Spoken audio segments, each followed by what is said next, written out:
نحمده ونصلي على رسوله الكريم أما بعد فأعوذ بالله من الشيطان الرجيم بسم الله الرحمن الرحيم. Today's topic of discussion is the theories of leadership. Basically, we are concerned with the three main theories, which are the great man's, the traits, and the behaviorist theories. I am Dr. Fatma Jalal Chaudhary.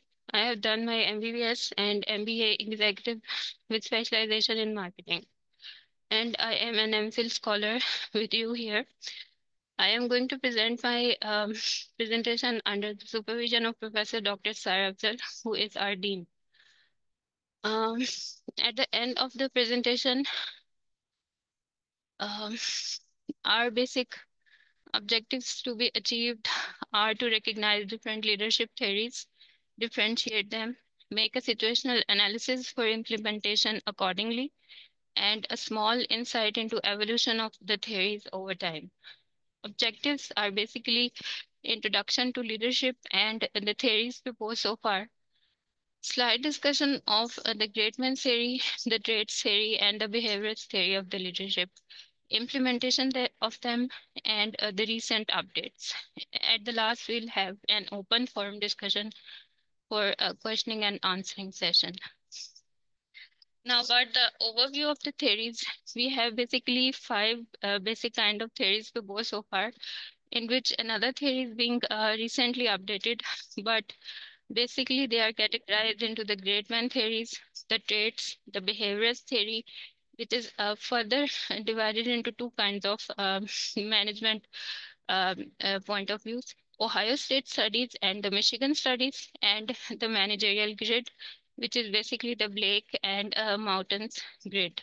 The contingency theory, which is being proposed by the LPC, Fiedler's least preferred coworker theory, cognitive resource theory, and the last kind of theory which we have is the situational theory, which is basically further subdivided into the Hersey and Blanchard situational theory, the House path goal theory, and the leader participation model. These are different kind of theories proposed so far. They could be participative, managerial, accordingly, relationship as well. Essential leadership skills of an excellent leader. Basically, it understands the way to offer the support. Sportive leaders are accessible to their staff. They are transparent about their choices. They are team players and they adapt communicators of plans and tactics. Tactics are basically adapted to resolve certain conflict situation arising therein. They have empathy and they clearly demonstrate it. They keep the lines of communication open. They are being capable of taking decisions. They are effective planners and they try to collaborate. Leadership theories seek to explain how and when certain people become leaders.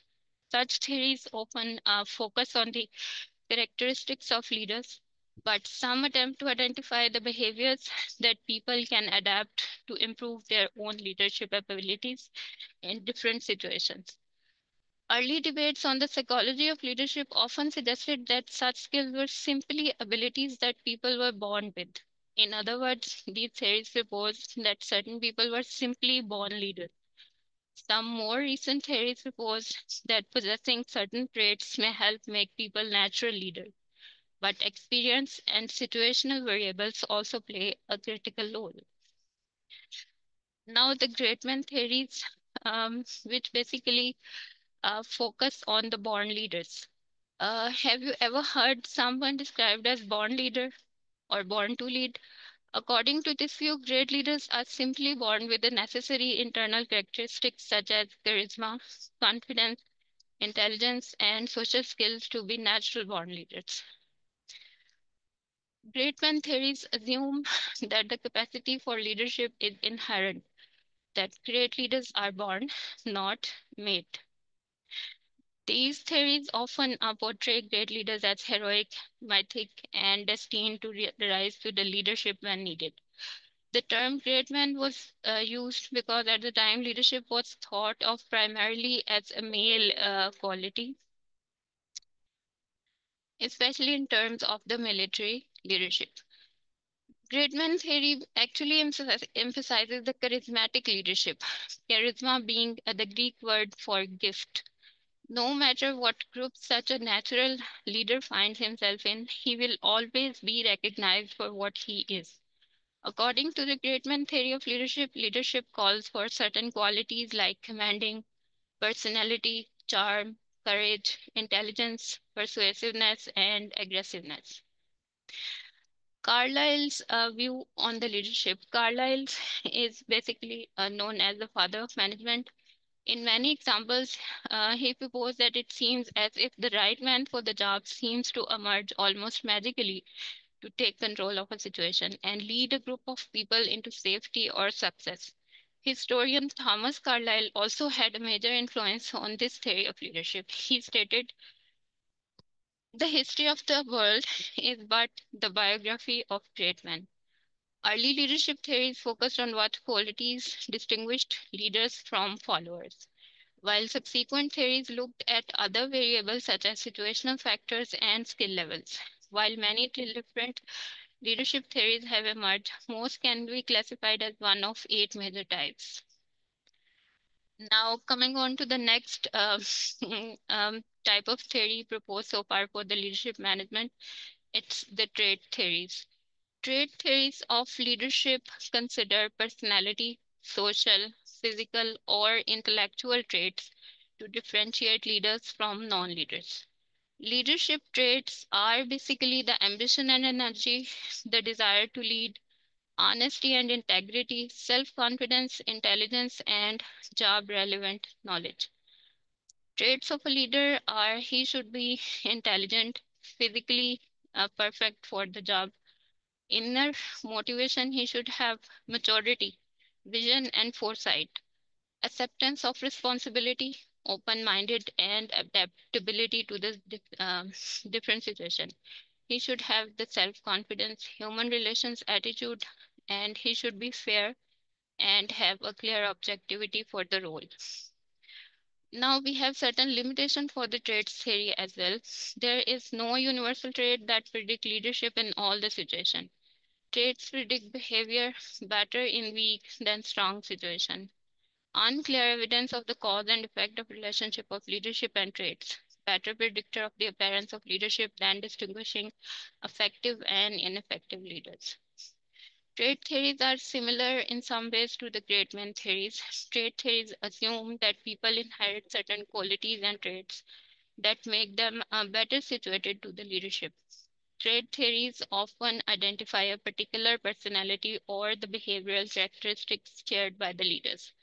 For example, traits like extroversion, self confidence, and courage are all traits that could potentially be linked to great leaders. If particular traits are key features of leadership, then how do we explain people who possess those qualities but are not leaders?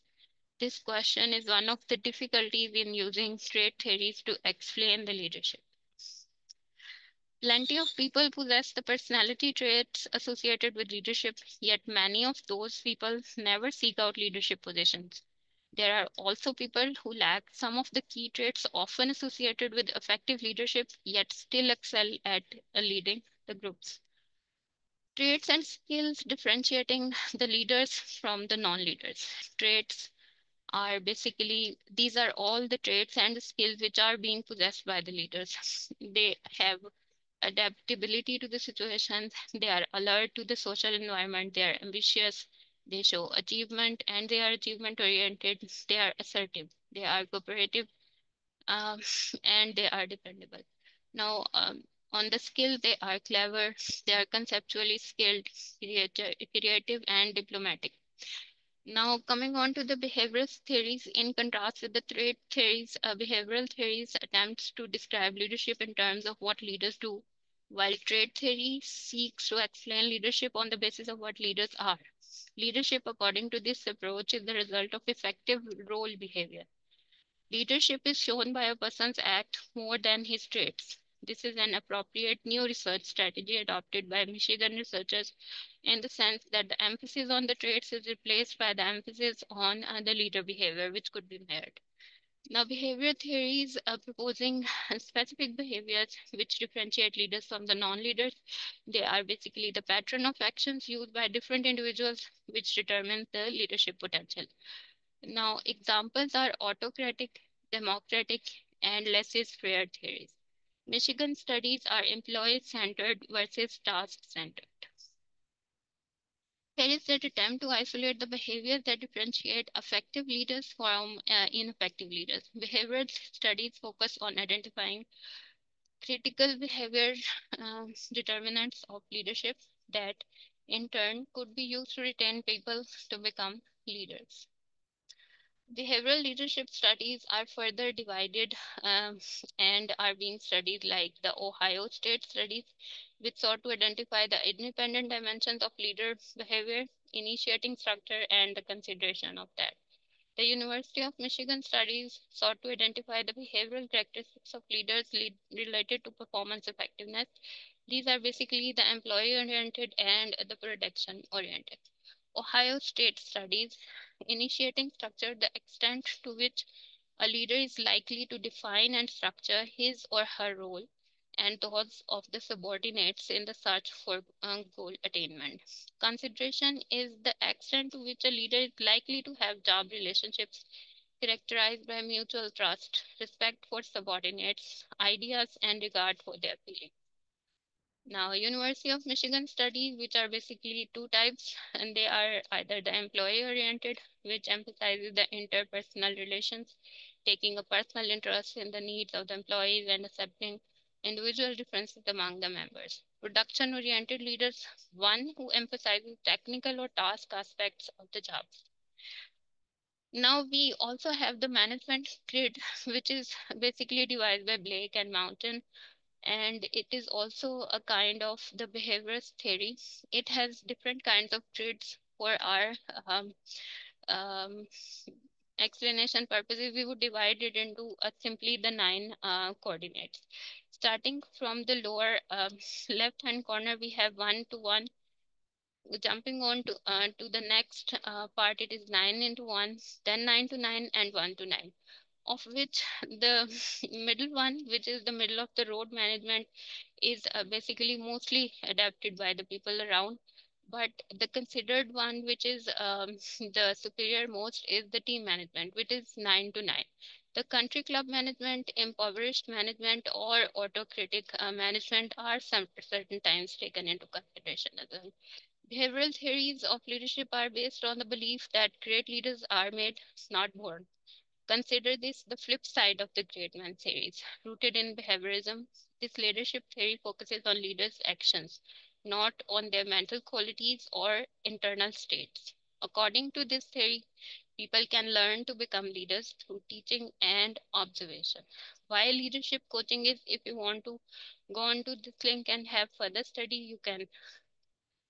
Now, about the recent advances, we have basically come across different type of researches done so far, which is basically the first one of which is the leadership grant theories research and future direction.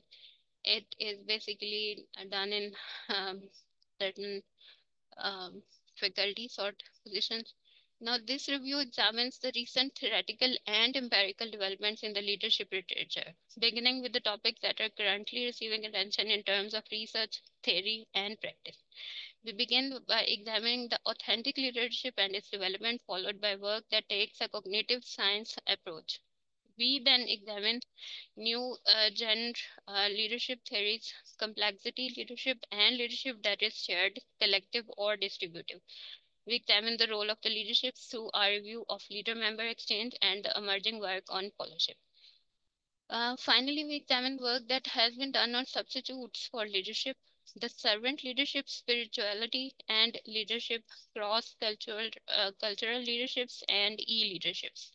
This structure has the benefit of creating a future focus as well as providing the interesting way to examine the development of the field. Each section ends with an identification of issues to be addressed in the future, in addition to the overall integration of the literature we provide at the end of the article. Second one is the authentic leadership development and leaders, its psychological well-being and outcome-wide analysis. Leadership and organization development. Um, Abstract says that despite the fast growing interest in leadership development programs, there is limited research on the impacts of leadership development and a narrow focus on professional competencies as outcomes. The author's aim was to test whether authentic leadership development, ALD, and identity based leadership development approach is associated with positive changes in leaders and their psychological well being. Design and methodology was described as, and findings were like results showed significant increase in self-concept clarity, sense of purpose in life, and personal growth about 2 to 3 weeks after the programs ended. Changes in stress and health were not consistent.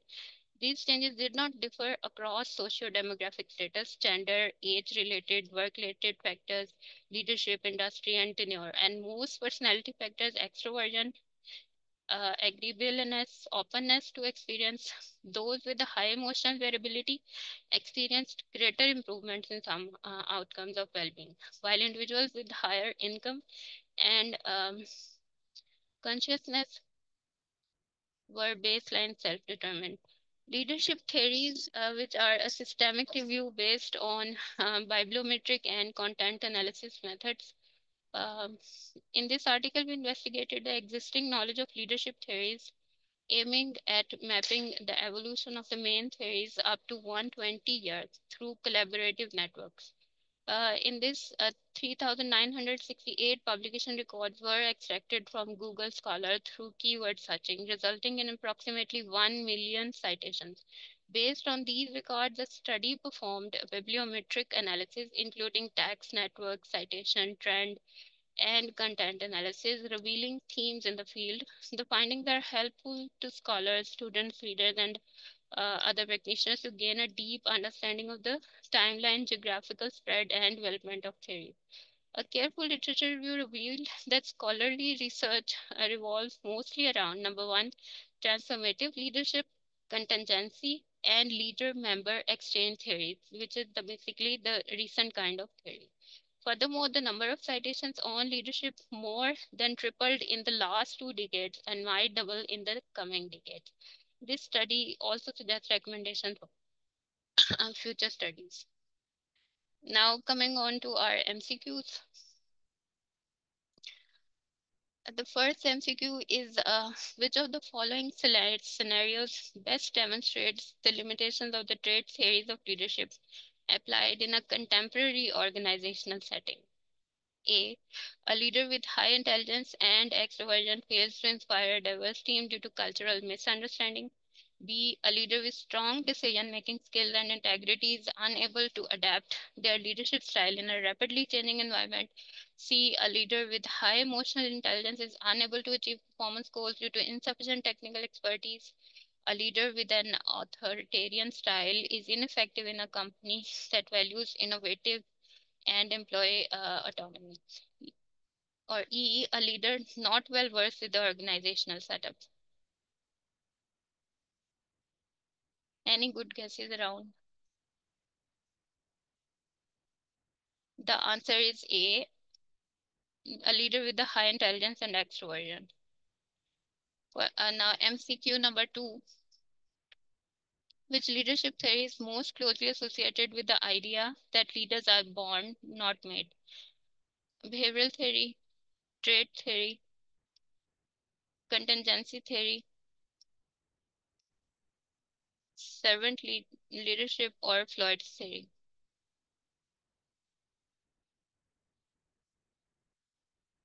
Any ideas? It's a B. MCQ number 3, which of the following best describes the core idea of the great man theory of the leadership? A leadership is a result of learning and experience. Leadership qualities are inherited and not developed. Leadership is based on traits one possesses. Leadership can be learned by anyone through proper training, and leadership qualities are attributed to good family background.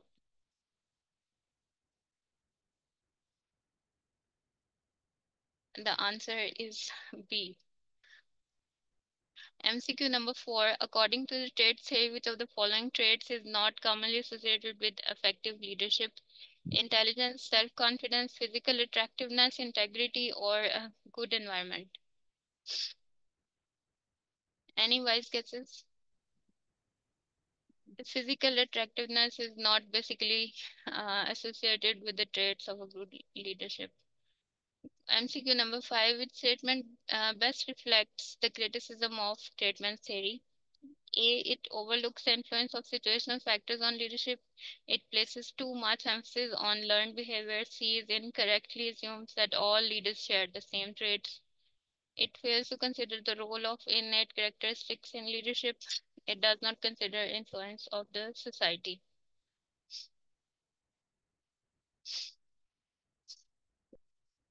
Any guesses?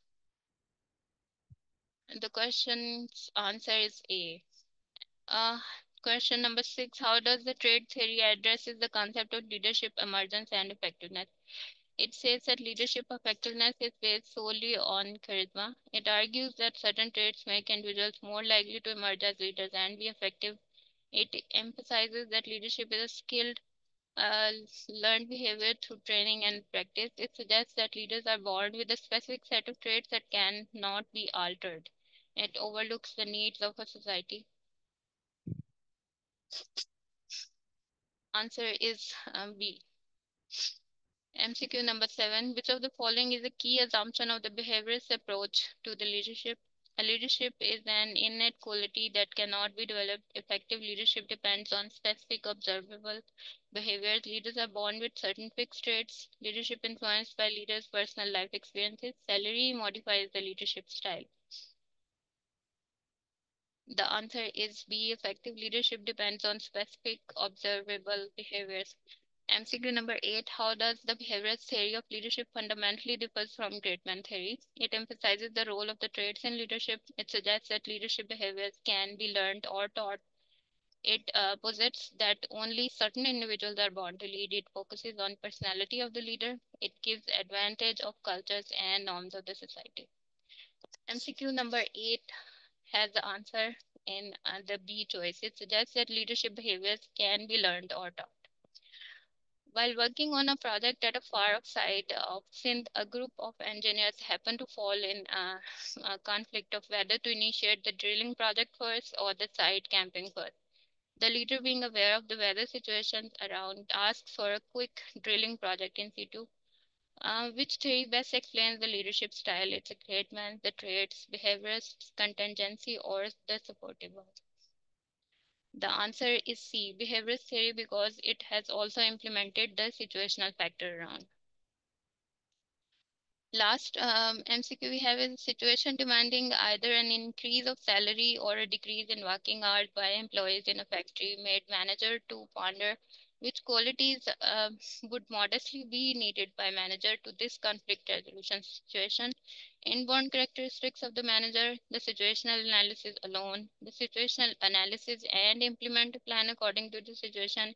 Let the situation be as such till next month, or ask employees for no raise in salary either or a decreased working hour shift. The answer is C. This is the key for your MCQs. At the end of the presentation, I would like to thank you all for bearing with me.